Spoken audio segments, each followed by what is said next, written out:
Wisconsin Supreme Court is considering a case that could once again allow the use of drop boxes for absentee voting. Political reporter Dariel Fair sits down with advocates on both sides of the issue on why they say drop boxes should or shouldn't be allowed. On Monday, the Wisconsin Supreme Court heard oral arguments in a case set to determine whether absentee ballot drop boxes could once again be used in the state's elections. The case aims to challenge current language in state statute.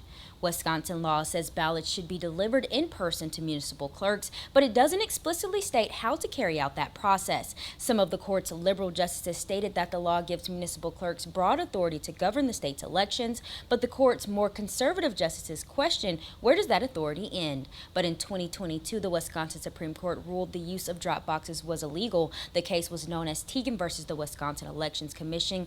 Voting rights groups were not in agreement with the court's decision. They saw it as discriminatory and a violation of voters' rights. While conservatives argued Wisconsin was one of few states to offer absentee ballot drop boxes. You can vote by mail. You can vote in person.